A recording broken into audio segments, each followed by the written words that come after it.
I've got bedside teaching at 9 and I'm probably going to be late, so honestly, my life. Good morning. Oh yes, of course.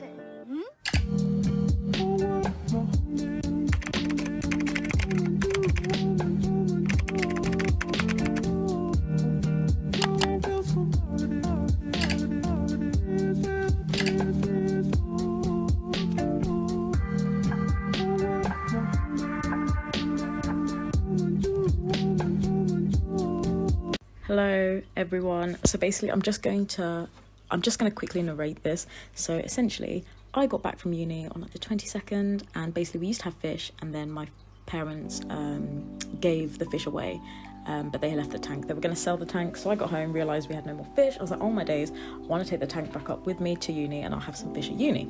And then so this is me on a Sunday evening cleaning out the tank, and then this is the moment I realised that actually there's still a fish left inside the tank. So basically my parents took out all the water, but they didn't take out all the gravel, and so there was a tiny bit of water still in there, and this fish managed to survive for like 3 weeks and no one knew it was there. It was actually wild. So there was this can of like chopped tomatoes, an empty can of chopped tomatoes, so like scooped the fish out and then carried on cleaning the gravel in the tank, and I realised actually that there were 2 more fishes in there, but the other 2 that I found were like tiny, like minuscule, but this fish was like quite big. Oh, and they're all guppies. They're all female guppies. I know I keep calling them like, yeah, but they're all female guppies.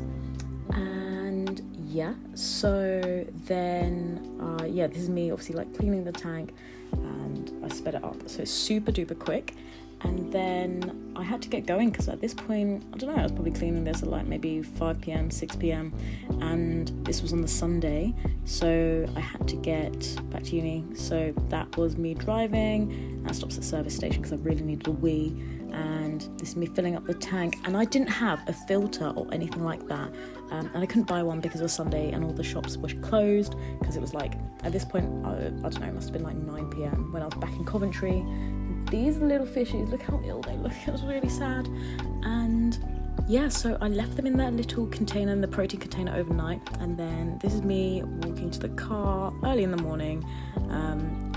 The hospital that we go to is about 40 minutes drive away, but I pick up one of my friends on the way because we usually have the same thing in the hospital, so I just give him a lift. And I was running late, standard.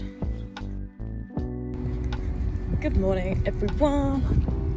I am walking to the car because I've got to go drive, pick up one of my mates, then we're going to the hospital, and I've got bedside teaching at 9 and I'm probably going to be late, so honestly, my life. Good morning.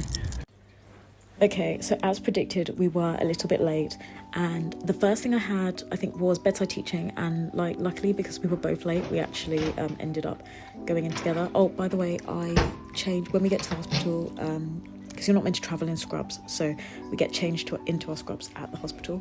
And yeah, so the first thing we had was bedside teaching, me and my friend, and this is when you go around with either a clinical education fellow or a consultant, and they find a patient for you to speak to, and you'll take like a history from them, so find out sort of like what happened, what sort of brought them to the hospital and all that sort of thing, and then you also would do an examination.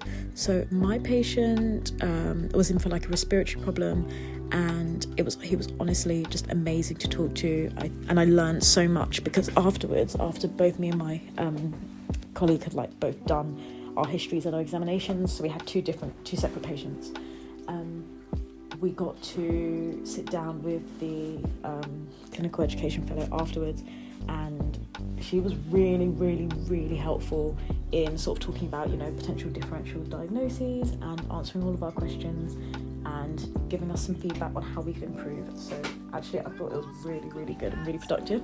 Then afterwards we had lunch, and then afterwards I had a tea dot. But yeah, this is when we practice our clinical skills. So yeah, I'm going to insert some footage And yeah, so this is just some random footage of me studying in the library because I need something to fill up the time, because obviously you can't film that much in a hospital. I try and do my best, but obviously I couldn't film the bedside teaching bit because obviously confidentiality and all that sort of thing, would never do that. So afterwards I went to the pet store and I bought a filter, a heating element, some fish food and some like water dechlorinator stuff, because chlorine's really bad for fish. And then and a net, and then I came home. Setting up the tank, and I spoke to the guy, the fish person, the person working at the fish shop. And because obviously when you set up a new fish tank, you're meant to leave it with no fish in it for like at least a week, if not longer, because like just to make sure like the balance of all like chemicals and all the bacteria is like right. Speaking to the guy at the fish store, explain the situation, and I was like, not being funny, but they can't live in this tiny bowl forever, or even for much longer, because they've survived this long. I really don't want them to die now. And he was like, yeah, you've not really got any other option but just dump him straight in the tank like when it's set up. So we've set up the tank, so that's the big one, and then where's the other ones? There's one down there, that's the middle one, and the baby one is behind the tree trunk there, just gone. So there's 3 fish, they're still alive somehow.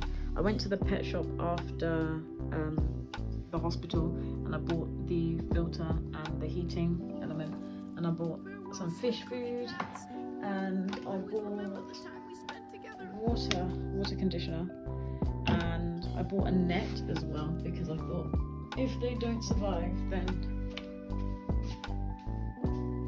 then I need to be able to get them out of the thingy.